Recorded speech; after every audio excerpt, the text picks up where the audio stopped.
Hush, little baby, don't say. This is a conspiracy channel. Tape 1. Welcome to the Hush channel.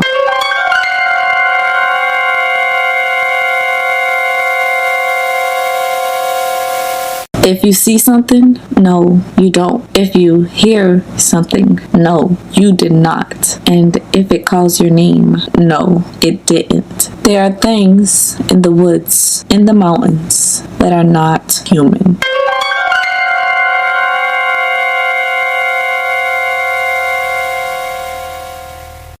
There is something quite strange about the national forests, mountains, sparsely populated areas, protected lands, and the various combinations of such. And with that taken into account, there is also something quite intriguing about this sequence of events. On March 1st of 1872, the 18th president, President Ulysses S. Grant, signed the Yellowstone National Park Protection Act, birthing America's very first national park. It became the world's second national park after the Mongolian bogged Mule Biosphere Reserve, which became protected in the year of 1778. Benjamin Harrison was the 23rd President of the United States. He served as a Union Army commander under his cousin, President Abraham Lincoln. He descends from the Harrison family, of which the 9th President, William Henry Harrison, the founding father, Benjamin Harris V, the 16th President, Abraham Lincoln, and the entertainer, Elvis Presley, also descend from. The Land Revision Act of 1891 was enacted during the presidency of Benjamin Harrison, allowing him to set aside forest reserves on then public lands. Harrison established 15 forest reserves containing more than 13 million acres of land. This bill was the result of the concerted action of Los Angeles area businessmen and property owners who were concerned by the harm being done to the watershed of the San Gabriel Mountains by ranchers and farmers alike. American conservationists Abbott Kinney and Theodore Lukens were the key spokesmen for that effort. Today, there are 424 national parks covering more than 85 million acres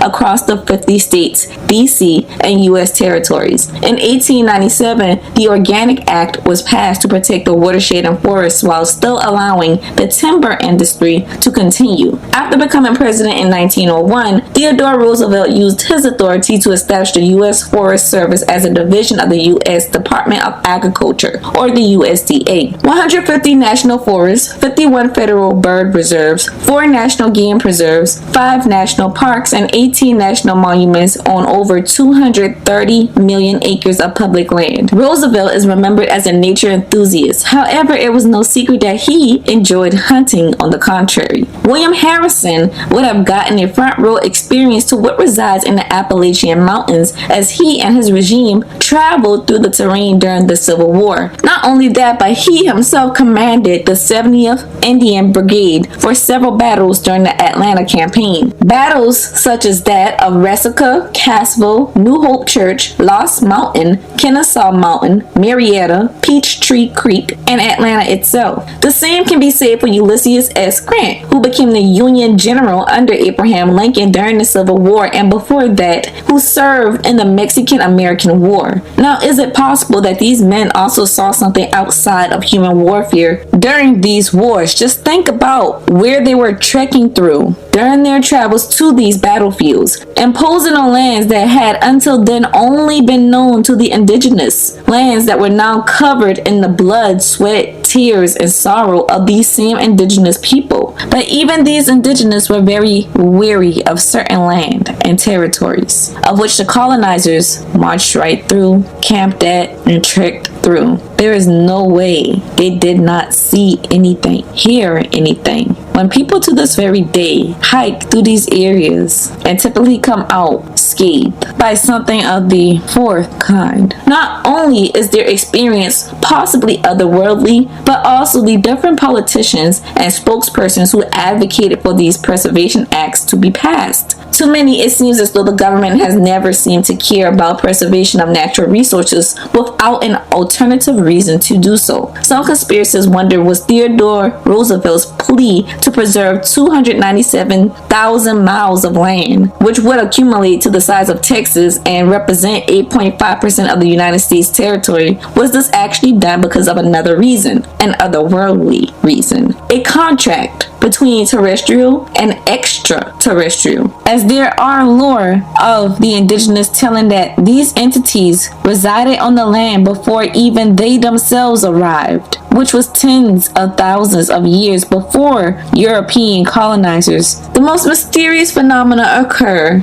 in these national parks, forests, and mountains to date. Strange disappearances, strange sightings of creatures of fairy tale, UFO sightings, and abductions. And could it be that these colonizers ran into something that the indigenous forewarned them of, and that they simply chucked it up to be savage witchcraft and imagination? However, they later messed around and found out that it was true, that it was all true. You take a map of all the underground caves running throughout the United States, and take another map of unsolved missing person cases. Take another map of the United States National Forests and Parks, and another of the locations of UFO and strange creature sightings within the United States, and they match almost perfectly. There's only so much that can occur before you have to realize that this is not mere coincidence. So the questions remain. Did the United States meet its match and construct a contract, a compromise, a secret constitution with these otherworldly beings who, despite their origin, have been on this planet longer than us humans, hence them being called extraterrestrial?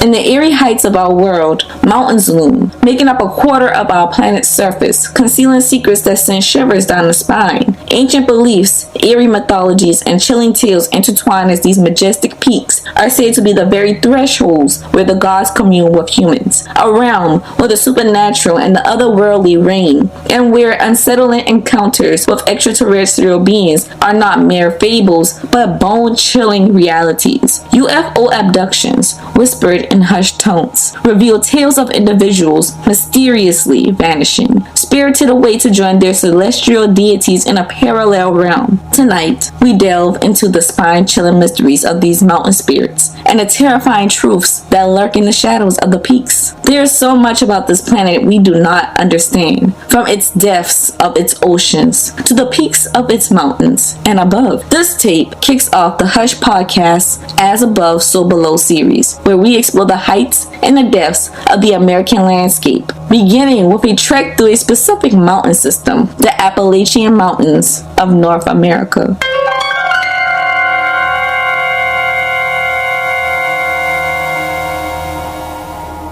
The Appalachian Mountains are a system of mountains trailing from the Canadian province of Newfoundland and Labrador and ending in central Alabama across the states of Maine, New York, New Hampshire, Maryland, Massachusetts, Pennsylvania, Virginia, West Virginia, North Carolina, South Carolina, Vermont, Tennessee, Kentucky, Georgia, Mississippi, and of course Alabama itself, as stated previously. And from there it dissipates into the Gulf of Mexico, theoretically forming about 480 million years ago. It is believed that the Appalachian Mountains once reached the same elevations as the highest elevated mountain system in the world, the Swiss Alps. The Rocky Mountains of the western United States is believed to have once extended continually through southern South America by way of linking with the Appalachian Mountains somewhere in Central America and joining the Andes mountain range, which lined the western edge of South America from Venezuela, extending through Ecuador, Peru, and Bolivia to the continent's southern tip, possibly extending through the Drake Passage and into the ice desert itself, Antarctica, meaning that both the Appalachian and the Rocky Mountains both serve as a part of a continuous land passage from the Arctic to the Antarctic long, long ago. What lies here is ancient.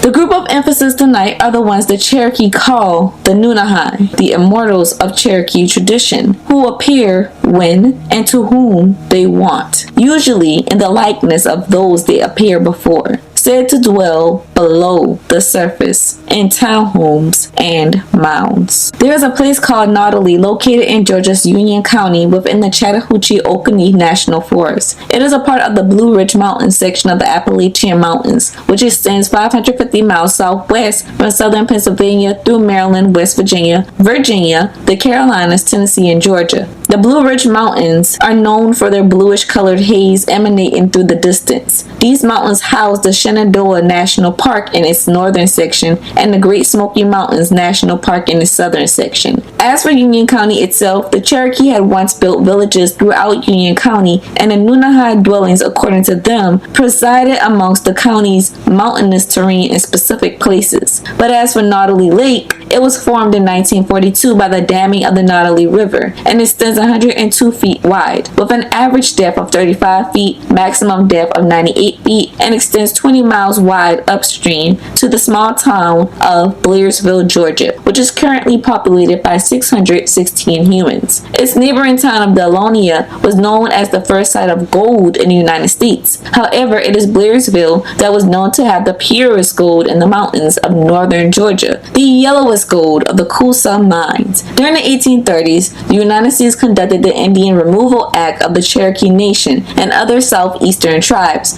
to relocate them to what was designated as the Indian Territory, which was the land west of the Mississippi River. There is Nunnehi the town, Nunnehi the lake, but first there was the Nunnehi River, which originates in the Blue Ridge Mountains of northern Georgia, flowing for 51.1 miles into the artificial Hiwassee Reservoir of North Carolina. Nunnehi River is dammed in Georgia, creating Lake Nunnehi. The area along the Nunnehi River was once a part of the large Cherokee territory. Approximately 70% of its shoreline is under the jurisdiction of the United States Forest Service and undeveloped. Likewise, there are no large natural lakes in northern Georgia, so Nunnehi is not alone. Many have heard of the horrors of northern Georgia's Lake Lanier, which was built on top of a thriving black town that was flooded. The tragedies that occurred there are a phenomenon in their own right. But what lies beneath Lake Nunnehi? As stated priorly, Nunnehi is located within the Chattahoochee-Oconee National Forest. Here are her stories.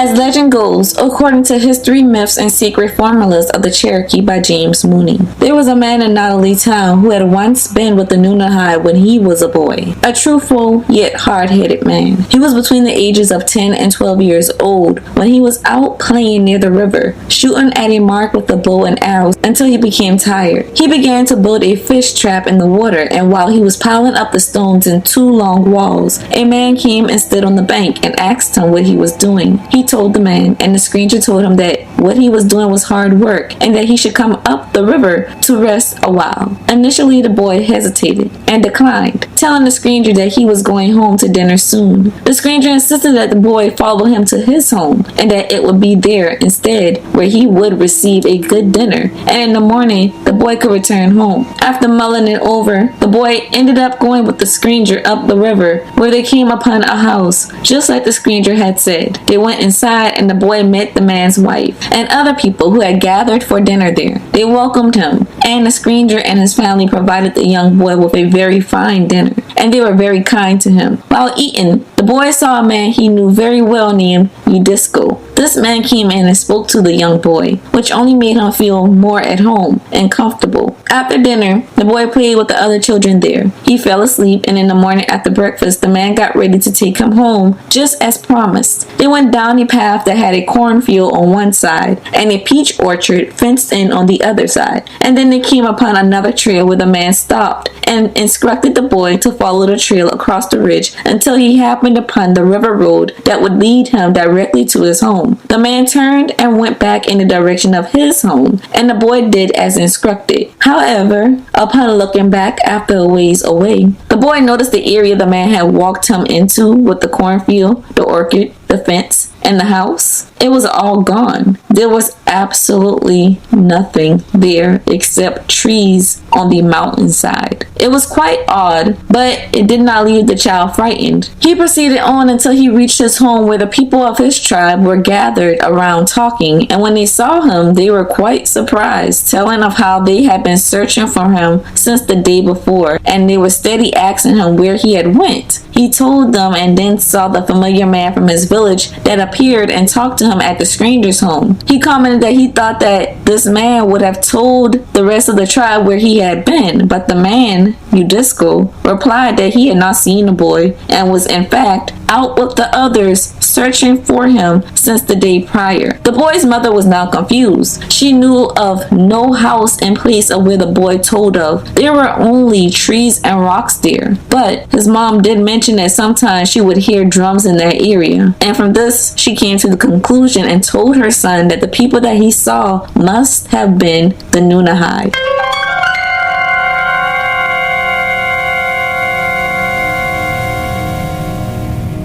Blood Mountain is the highest peak in the Georgian section of the Appalachian Trail. It is the 6th tallest mountain of Georgia with an elevation of 4,458 feet and located on the border of Lumpkin County and Union County within the boundaries of the Chattahoochee National Forest and the Blood Mountain Wilderness, its nearest lake being that of Lake Nunnehi. The origin of the mountain's name varies. Some believe it derives from a bloody war that occurred after the initial migration of the Cherokee from the north to the southeast, where the Cherokee waged a great battle against the Creek indigenous at the Slaughter Gap, the result being the streams running red with the blood from the warriors killed during the fight for dominance. Others believe its name has something to do with the reddish hue of the lichen and Catawba grape growing near its peak. This particular mountain has mist and fog so dense that to onlookers, the mountain seems to disappear completely from sight at times. According to the Cherokee, Blood Mountain was one of the homes of the Nunnehi. There are quite a number of stories about strange phenomena that have actually occurred here. The atmosphere alone leaves hikers with the sense that they stepped into something out of this world. Here's a story that was posted to Reddit in 2014 about the area.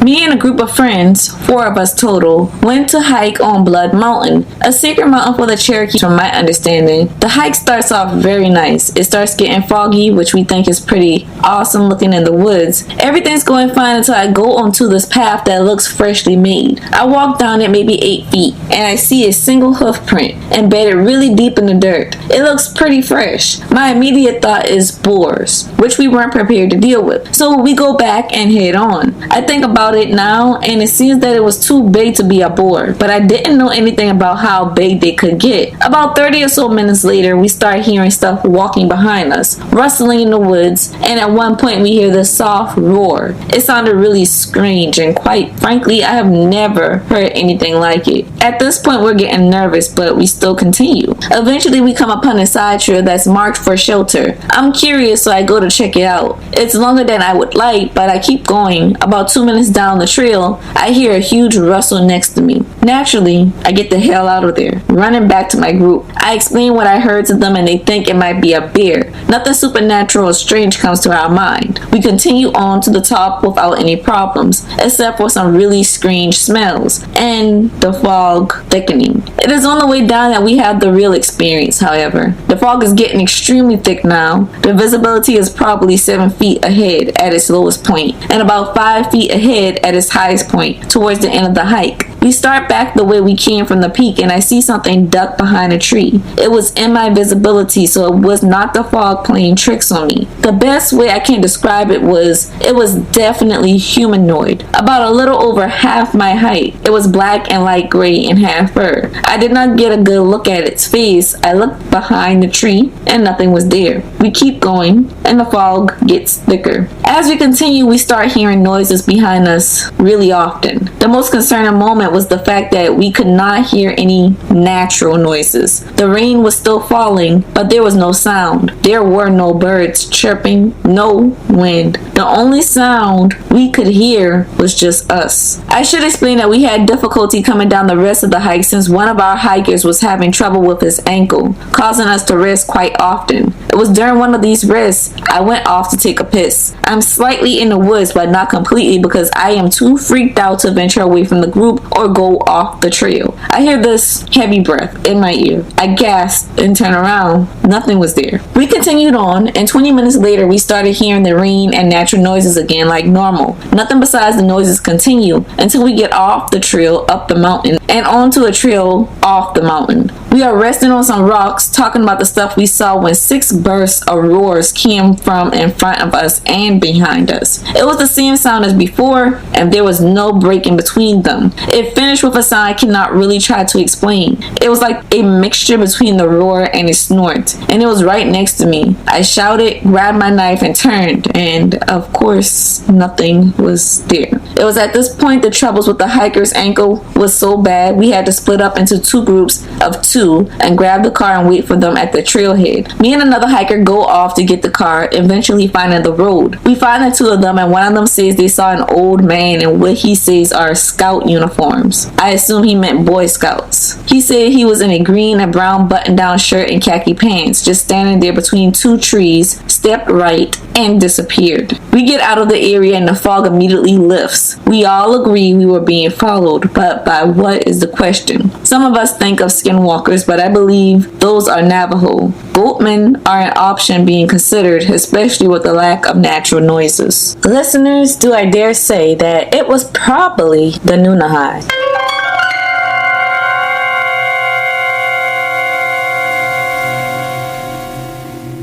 The Hiwassee River originates from a spring on the north slope of Rocky Mountain in Towns County in the northern area of the state of Georgia. It flows northward into North Carolina before turning westward into Tennessee, flowing into the Tennessee River a few miles west of what is now State Route 58 in Meigs County, Tennessee. The river is about 147 miles long. That's 237 kilometers. The Valley River is a tributary of the Hiwassee River. It arises as a pair of springs in the Snowbird Mountains of Cherokee County, North Carolina, and descends 2,960 feet, which is 900 meters, in elevation in approximately 40 miles, or 64 kilometers, to enter the Hiwassee embayment at present-day Murphy, North Carolina. Annisgahye is a traditional town of Valley River in Cherokee County, North Carolina. Long ago, long before the Cherokee were driven from their homes in 1838 by European colonizers, the people on Valley River and Hiwassee heard voices of invisible spirits in the air calling and warning them of wars and misfortunes which the future held in store for them. These voices invited the people to come and live with them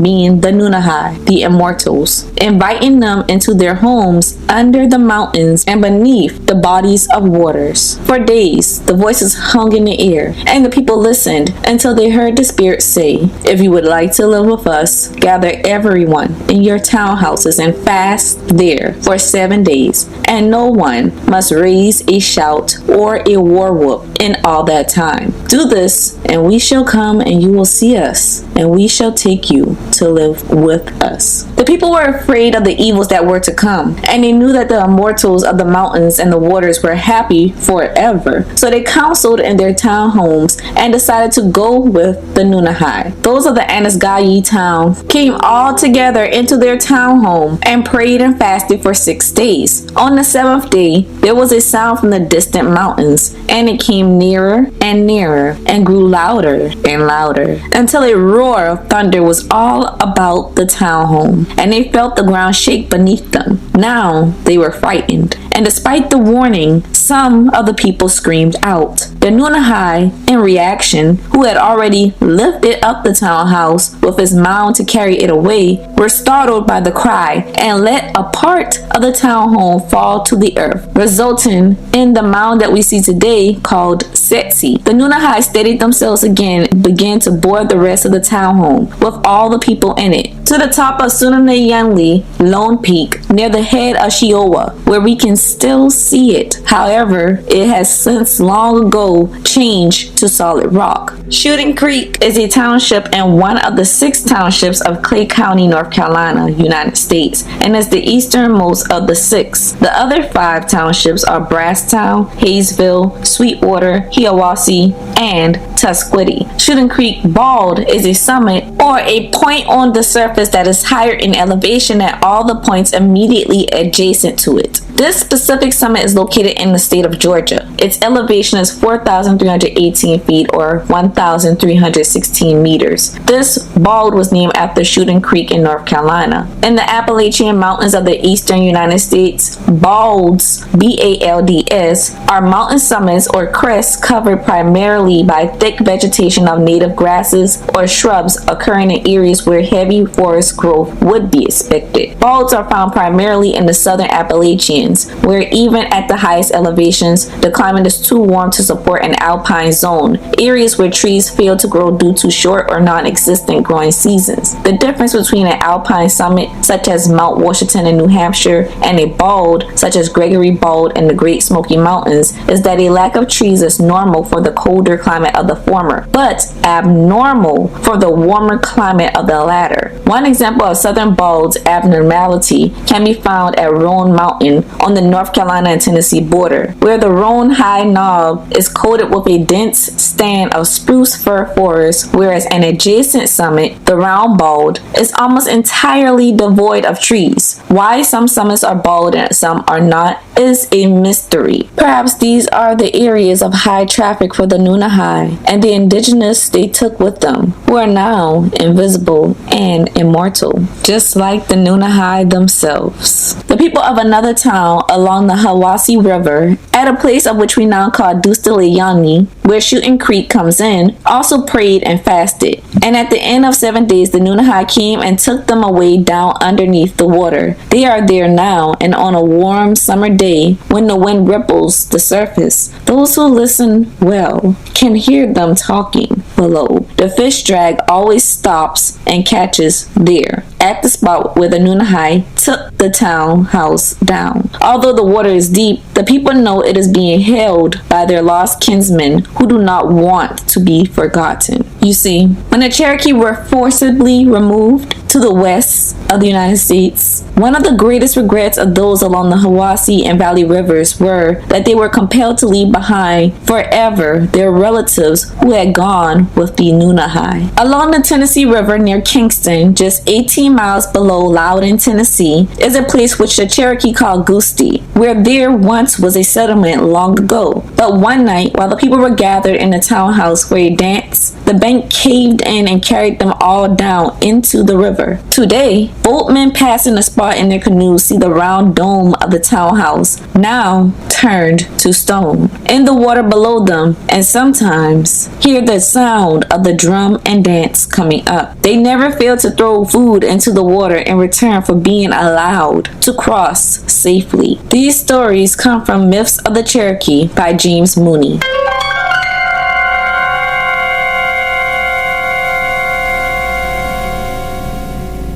In the Cherokee language, Nunnehi translates to the people who live anywhere, but it is often translated to mean the people who live forever, or the immortals. In their oral histories, the Nunnehi are distinct from ghosts, nature spirits, and gods, and hence rendered to be the equivalent of the Fae of Gaelic lore. These Fae-like entities are common throughout all the indigenous Americans, not just the Cherokee. Of course, they have different names for them, as the languages between the different groups of the indigenous vary. Some will say that Europeans brought their myths with them. However, it is most likely that these entities already existed in the Americas, and the Europeans and the indigenous sometimes syncretized the names of these entities, and over time the depictions and descriptions of these entities would sometimes begin to be more European, just as the indigenous also began to be more European in more ways than one, and often by force. as is typical when it comes to colonization of any group, and the godlike beings they foretell of. However, this conclusion is drawn from many similar historical incidents, and also that many of the indigenous had oral traditions of such entities prior to colonization. These entities are actually prevalent under many names throughout the entirety of the Old World.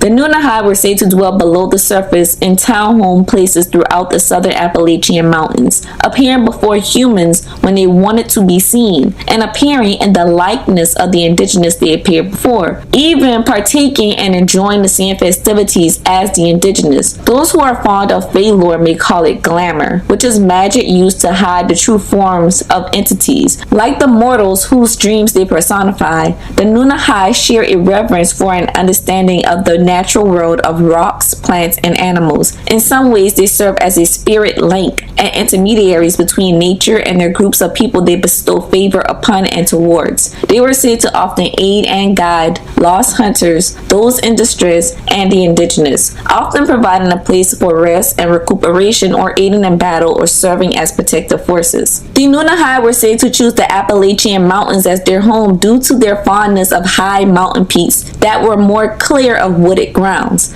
As such, it is no surprise that hunters report hearing drumming, dancing, whistling, and chanting, and even seeing strange lights and even stranger shadows in an almost ritualistic way out in the distance as they neared the mountain peaks of the Appalachian Mountains. But when following said sounds, especially if through the thick fog where visibility becomes limited to approximately 10 feet in each direction, the sound often suddenly shifts elsewhere and continues to do so, leaving hunters bewildered and frightened even. It goes without saying in these parts of the woods that if you see something, it is better that you pretend you did not and proceed in the opposite direction. Better safe than sorry, after all. Although Nunnehi is a Cherokee word, the Creeks had a legend of similar beings, said to have once inhabited the Ocmulgee Indian mounds in Macon, Georgia. In Revolutionary times, the Creeks still claimed that when forced to encamp there, they heard at dawn the sound of the indigenous singing and dancing, as if going down to the river to purify themselves and then return to the old townhouse. In Myths of the Cherokee by James Mooney, Robbie Etheridge writes, James Adair, an 18th century trader and writer, reported that every Indian knew of the Ocmulgee old fields. These old fields, too, were haunted. In fact, according to Adair, one could hear ghost warriors dancing at night. Adair claimed he never heard or saw the ghosts, even though he had often camped there. His Chickasaw companions explained that was because he was an obdurate infidel in that way. During times of war, the Nunnehi were known to sometimes assist the Cherokee. There was a time when the Cherokee found themselves at odds with an unnamed powerful indigenous group who attacked their ancient settlement of Niquosi, which spanned about 100 acres along the floodplain of the Little Tennessee River in its modern-day Franklin, North Carolina region. It was just before daybreak, and the Niquosi stood their ground as their enemy encroached upon them, but were ultimately overpowered. There was a stranger who appeared before the Niquosi chief, who advised the chief to retreat, and he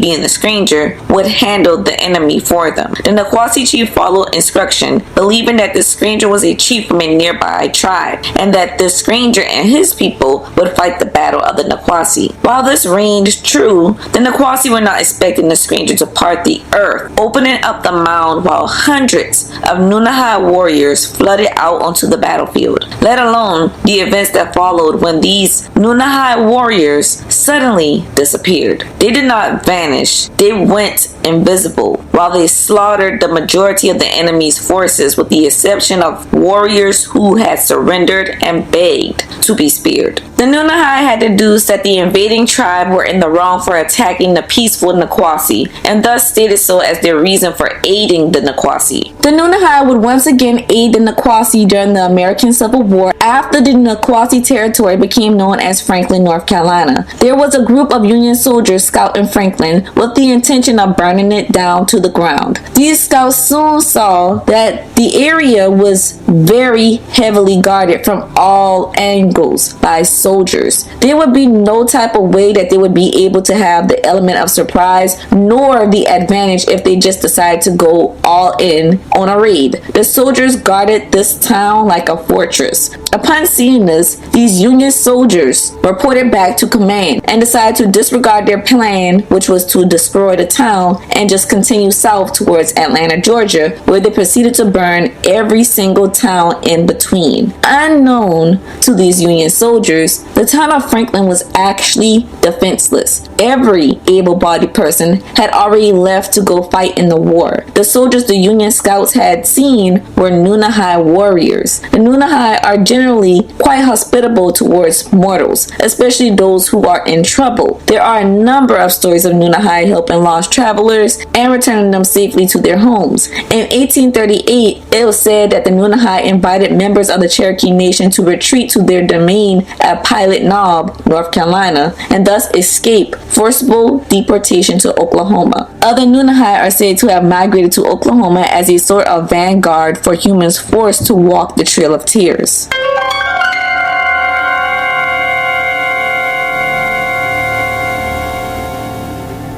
Niquosi was considered one of the Cherokee mother towns, a spiritual, cultural, and ceremonial center where the Cherokee kept an endless sacred fire aflame in the fire pit of their town home located on top of the land's mound. It was typical in any Cherokee town to be centered around a platform mound where the community would gather, perhaps because they knew it served as an entrance to the underworld. In ancient times, the spiritual world was known to be below the surface. Perhaps another reason we bow to pray in modern day, as it may have been done to be closer to the gods who were underneath the surface, thus rendering us to bow and become as low to the surface as we can to communicate with our gods. So it makes sense that the Nunnehi would come from below the surface to aid the Niquosi. The fire in Niquosi, however, was said to have been burning since the beginning of their culture, and every townhouse in Niquosi thus had a fire pit that was lit from this fire. This mound, to date, is the only surviving feature left of the original town of Niquosi, which today in modern day is within the Franklin, North Carolina region. The sacred fire of the Cherokee reminds me of the divine fire of the Bible spoken about in Leviticus, whereas God himself lights the fire of the altar, and because of this divine fire was never allowed to go out and had to be constantly fed to keep aflame. The fire of God was said to always be with them continuously in the pillar of fire above and below, and they carried it with them wherever they went. There were certain precautions the priestly bloodline of Aaron, the brother of Moses, had in regards to keeping the fire aflame, moving it, and the offerings that were dealt to it. There was an instance in the Bible, in Leviticus as well, when Aaron's sons did not follow these specific guidelines and are consumed immediately by the flame itself, as a direct punishment from God himself.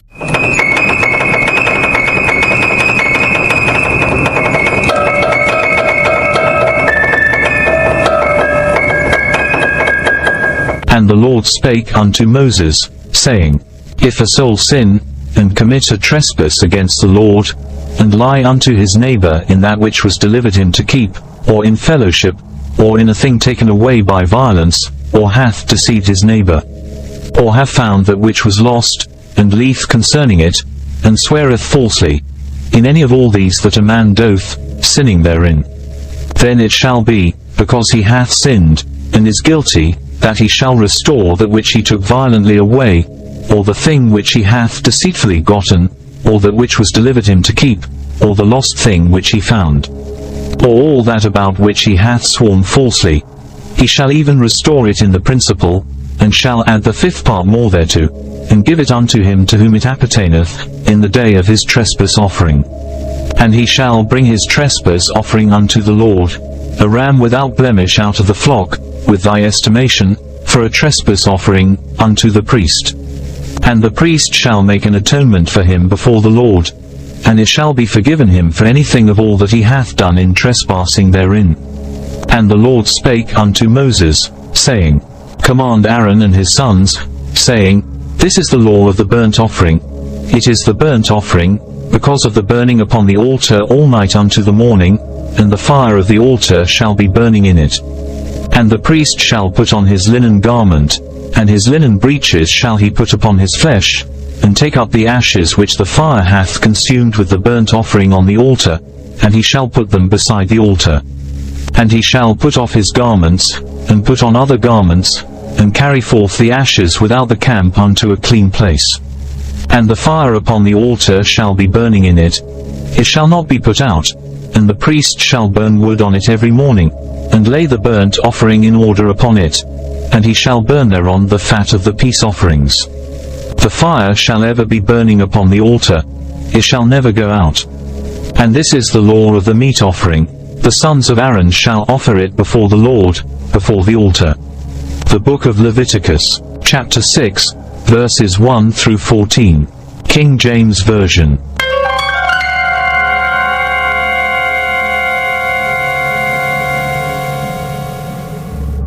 This is ironic because the Cherokee are a people who are genetically more Jewish than the average American Jew of European ancestry. No wonder, as they have DNA markers that are associated with the Berbers, the indigenous Egyptians called Kemites, the Turks, the Lebanese, Hebrews, and Mesopotamians. As explained over several tapes thoroughly about the lineages of biblical Cam and the deep dive of biblical Cam himself, all the groups just mentioned, that being the Berbers, the Kemites, the Turks, the Lebanese, the Hebrews, and the Mesopotamians, these are all groups that derive from Cam and his 4 sons, Cush, Phut, Mizraim, and Canaan. So this connects perfectly, and it makes sense why the Cherokee would also have the same tradition of keeping a sacred fire or divine fire. To make this easier for new listeners, I will brief you. Cam is also known as biblical Ham. He was the grandfather of Nimrod, who became the first king of kings after the flood.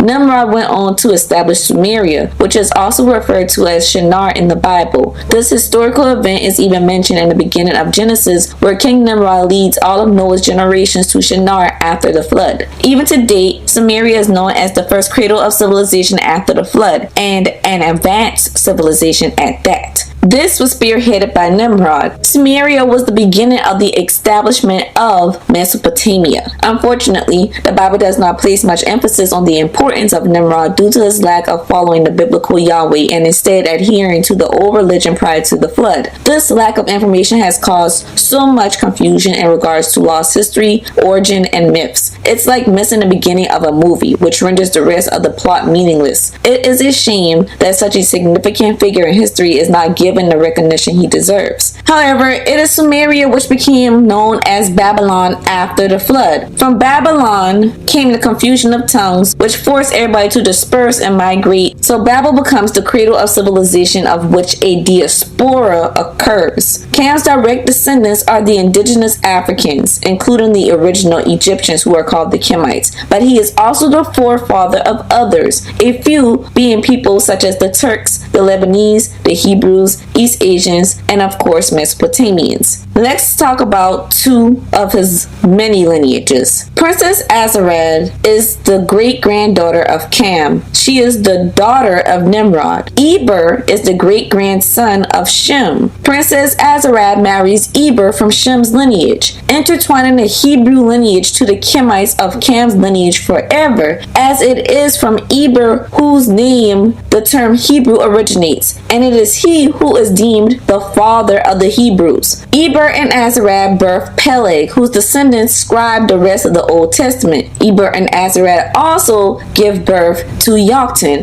who had a plethora of children, most famously being Sheba, Ophir, and Havilah, but Yoktan and his children ventured east of Sumeria during the construction of the Tower of Babel, venturing east down into South Asia, settling the Indus River Valley civilization, and these are the people today that we call the Dravidians and the Hindus, which comes from the turn of Indus being pronounced Indus instead. And then some of them would also continue east again settle in Southeast Asia. Canaan, another son of Cam, is the infamous little baby that did not listen. The Cherokee have a connection to the Lebanese and DNA markers because Lebanon in ancient times was in the land of Canaan. In fact, to date, 90% of the genetic ancestry of modern Lebanese people derive from ancient Canaanites. But let's get to where the Turks or people of Turkish descent come in connection to the Cherokee and Cam's lineage. Just like Canaan was the little baby that did not listen, his sons did not follow the rules of biblical Yahweh or Noah either, so they went where they wanted to go. The two sons of importance here is Sin and Heth, whose name is actually pronounced Keth or Keith, just like Ham is actually pronounced Cam or Cham. Sin in Western Asia is known as the progenitor of the Arabian Peninsula and Sinai Peninsula communities. Keith in Western Asia is known as the progenitor of the Hittites. The Hittite Empire in modern day is the country of Turkey. A sect of both Sin and Keith's people would join forces and then migrate east of the Himalayas along the Yellow River Valley, establishing the Yellow River Valley civilization, which was called Kitai in homage of Keith's name. Kitai in modern day is called China in honor of Sin's name, as Sin was also called Shin. Over time and generations and times of their people settling, then splitting off again, migrating again, and going further east repeatedly, Sin, Keith, and Yoktan's descendants would interbreed, settle different lands of East Asia and Southeast Asia and Australia and Oceania. Then eventually they would reach the Americas. It is in the Americas where they would run into other descendants of people who had survived the flood in those lands. These were people not spoken of in a Middle Eastern centric Bible. These were the indigenous Americans who told of being aided through the flood by the same group of people that Noah and his family were aided through the flood by in the earliest creation stories found there in Mesopotamia. These entities were called the Anunnaki, and the Anunnaki is a broad term for different species of beings that descended onto Earth, the whole of the Earth. However, the sect of the Anunnaki the indigenous Americans were aided by were called the Anusinom, which were the ant people, unlike Noah, who was aided by the reptilians of the Anunnaki. It is in the Americas where the Cherokee would continue migrating east. This group over generations would have sex, split off and settle, interbreed with other groups, or settle in empty lands, becoming their own distinct groups, while the others would continue their migration and the pattern would repeat. In these lands, they found other entities, similar to those from the lands from whence their ancestors foretold of in the old country. Some they had even experienced for themselves. These were beings cut from that same cloth.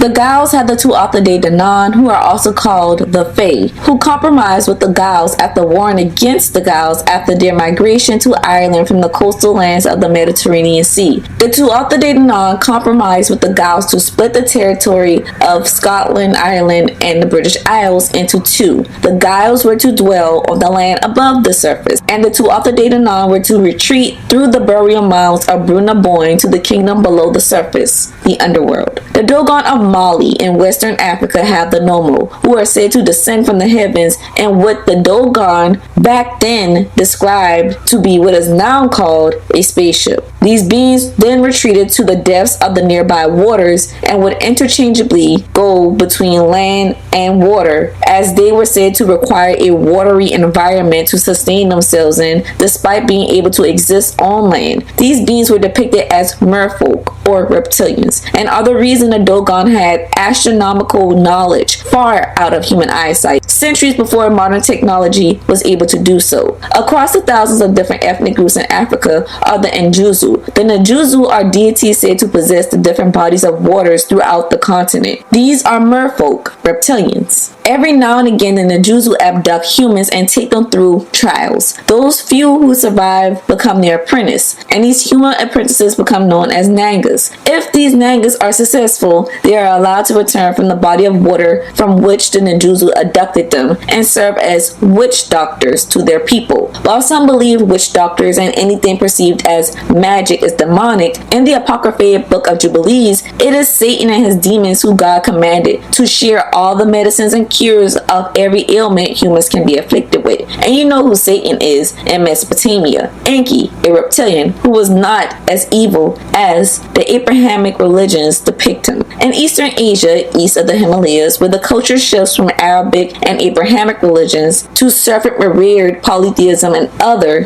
type of belief systems, it is there where the Nagas exist. Nagas are the East Asian merfolk seen behind East Asian deities or around their necks. Dragons themselves can be seen as a Naga or Nagaraja, and Nagarajas are the serpent kings of Nagas, which you also see behind deities. Merfolk in these parts of the world are considered shapeshifters that can shift between being 100% aquatic, 100% human, or half aquatic, half human, forms that allow them to exist on land, in the air, or in the seas. Outer space, after all, is a form of water. But what does this have to do with the Nunnehi and the Cherokee? These beings, these aliens, these angels, these demons, these fallen angels, these gods, these mythical figures, whatever your perception, programming, and or culture acknowledges them as, they are that. The Anunnaki, who were also spoken of in the records of the indigenous Egyptians, who called them the Neteru. And the world's oldest known civilization after the flood, the Sumerians called them the Anunnaki. And out of the hundreds of thousands of texts found in Sumeria, only 10% have been decoded. We can easily deduce from just this little slice how history, religion, mankind, human history, period, has been reshaped throughout time, human migration, human manipulation, and divine intervention. These narratives, after all, serve as the blueprint to all modern belief systems, and it's very obvious. It is told that the mother of the Anunnaki, named Namu, was the first being in existence. She is the primeval waters. Remember, everything is essentially water. Even the air we breathe is a type of water. The water below us is a form of water. The atmosphere is a different form of water. We just have to have the right body to exist in the right form of water. Like, a fish can't exist in this form of water that we exist in, and we can't exist in the same form of water that fish exist in. That's just how it works. You gotta have the right body for the right dimension. So Namu is the primeval water. She's everywhere. Think about what you consider living or sentient. Namu in other literature, religion, and myth is often associated with words such as the void, as we see in Genesis of the Bible, chaos, as we see in Greek epics, the abyss, the depths of the water, hell, hollowed earth. All of these are terms for Namu. Namu has a daughter named Ninlil, of whom in modern day is associated with whichever figures or figures in a religious pantheon whose abilities lie in fertility, love, earth, motherhood, as in being the mother of the gods, Ishtar, Isis, Hathor, Aphrodite, Ocean, Yamaya, the Virgin Mary, Mother Earth, Gaia.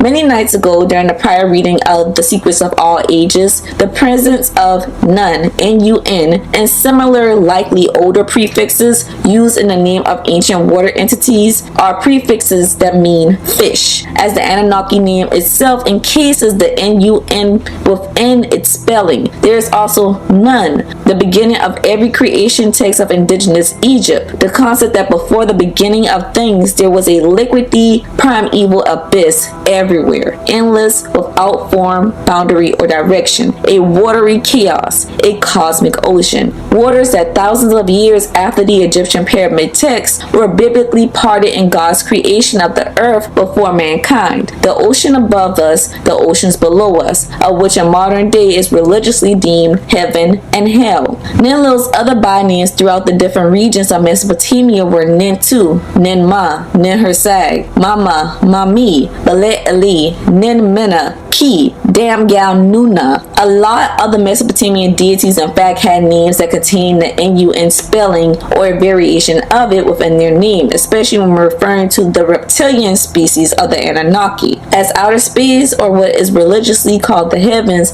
is water, and below the surface of the earth is water, and the air in between is a form of water. These beings, the Anunnaki, were water beings, able to exist in water, and from what we could tell, all of its various forms that exist on earth. Just take a look at the names of some of the entities mentioned in the different region of the world previously. The Nanga, Injuzu, Nagas, the Tuatha De Danann, the Nomo, Namu, Ninil, the Anunnaki, the Nunnehi of the Cherokee legends. In fact, After Noah's flood, it is Nunnehi who orders that there be a segment of the female population of humans that is to remain untouched by men, to be virgin priestesses. And today we have nuns in Catholicism. But priestesses have long existed in every segment of history because of Nunnehi's initial commandment. You know what else is in the semblance of a fish? The mitre, which is the headgear of Catholic bishops, abbots, and the Pope.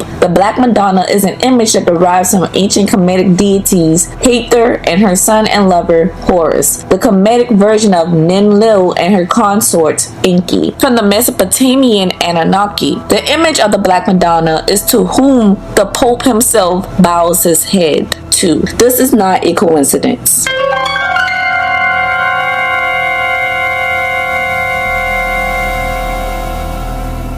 Now, earlier we discussed the occurrences involving the Nunnehi around the vicinity of what is now Lake Nunnehi. And after breaking down the name of the Nunnehi and its connection to the Anunnaki, and how the name itself contains the spelling of N-U-N, much like the other aquatic entities of the Anunnaki, which makes sense, given that when discussing the Nunnehi, they are usually mentioned as being near a body of water or offering retreat to humans to their dwellings below the surface or below a body of water. And in prior tapes, it has been discussed that below the surface is water, as was discovered with the 22-mile deep Russian Kola super deep borehole, the deepest man-made hole on Earth, where they expected to drill beneath the surface and run into lava, given the whole Earth composition theory that we're taught in school about the layers below the surface. But instead, they were met with water, and this has occurred with other super deep drillings as well. Not to mention the very eerie sounds that come up through these holes from whatever is lying below in those regions, sounds of which people believe to be coming from hell itself. The underworld, after all, does contain hell, even if hell is a section of the underworld and not all that it contains. Neither is everything below the surface negative or demonic in nature, as we are led to believe today, in contrast to what the oldest texts provide on such sentiments. This happenstance connects to the hollow earth theory, which is actually vindicated not only by age-old myths from around the entire world, but now also modern findings. It also makes sense that the Cherokee named these entities the Nunnehi, containing that N-U-N spelling, which correlates to an entity being aquatic, because the Cherokee are a part of the initial stock of people who dwelled in Mesopotamia, knowing of the Anunnaki and revering them. Of course, they would still retain a lot of their tradition by the time they migrated east continually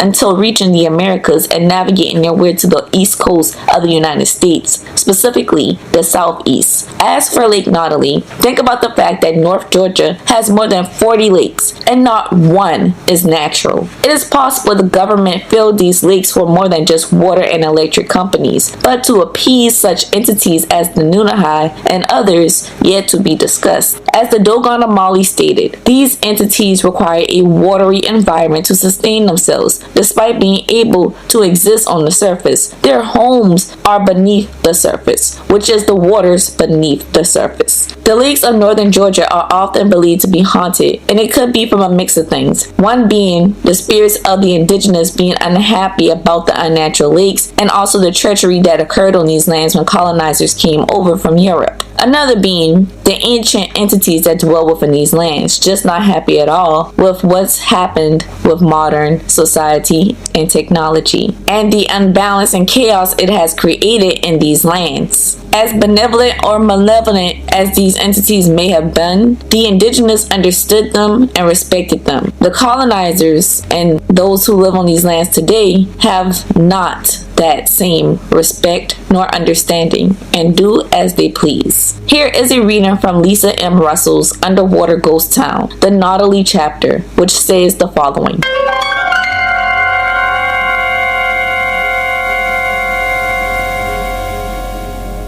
The images in this chapter came from the National Archives in Atlanta. As they were buried in cold storage, my son Samuel carefully pulled the old negatives and scanned ghostly scenes not seen for years. Perhaps you will see a Mrs. Garth in these photos. The strangest images are men digging up graves. In the path of Nunnehi Lake, there were 8 cemeteries with 86 graves. One report stated 3 small cemeteries were below elevation, 1,785 feet below the top of the spillway flashboard. After all possible grave identifications had been made and the next of kin had been contacted, it developed that only 2 removals would be required. On the edge of North Carolina, the Nunnehi River was named for the Cherokee village of Nunnehi, Naduhli, whereas Nunnehi today is spelled Nottely.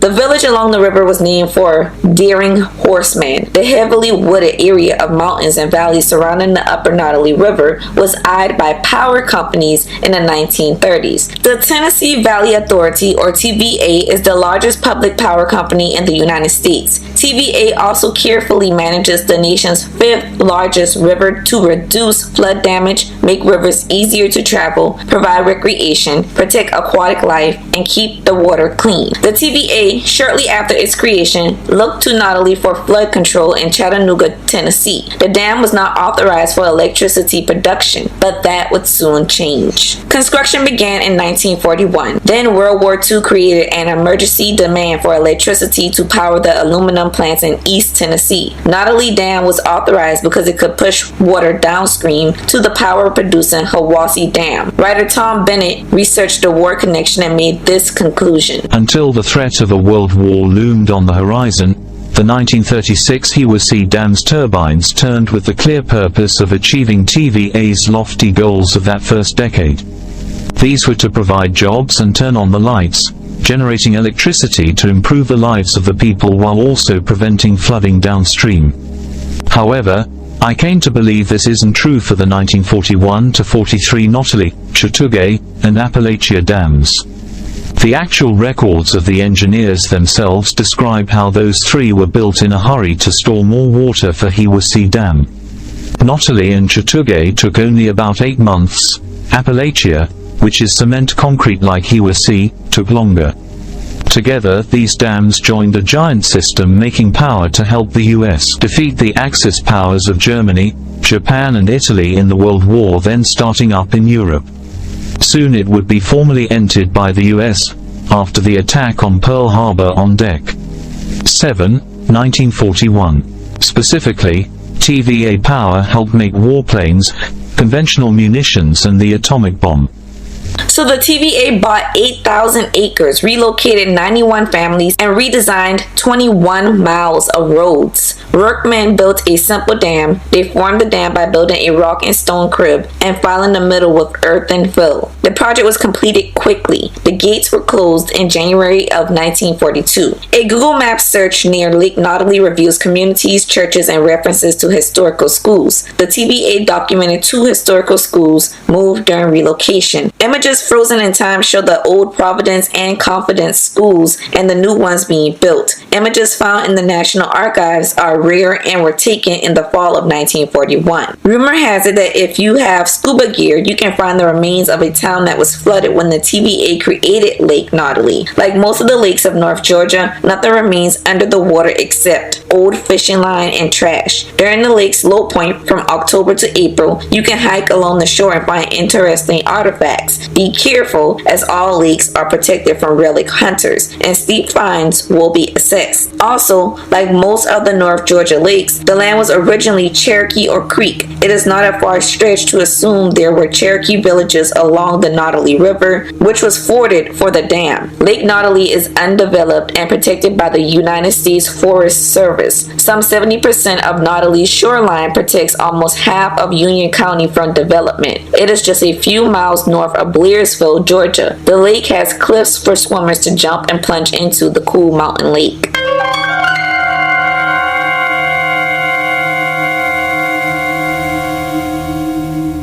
There is definitely something up with that territory, as mentioned before when starting this tape off discussing the real motives behind the creation of national forests, national parks, and other protected lands, waters, mountains, and forests within the United States, which seem to harbor more obvious secrets than is overtly told by powers that be. But as said in the reading of Lisa M. Russell's Underwater Ghost Towns of North Georgia, Lake Nunnehi is undeveloped and protected by the United States Forest Service. Some 70% 10% of Nautilee's shoreline protects almost half of Union County from development. In oncoming tapes, it will become more apparent how instances such as this create a pattern in areas where the indigenous foretold of there being heavy paranormal activity. After colonization, these areas would later become known as protected lands. There are only so many coincidences that can occur before there is an obvious truth before us all. End of tape 1.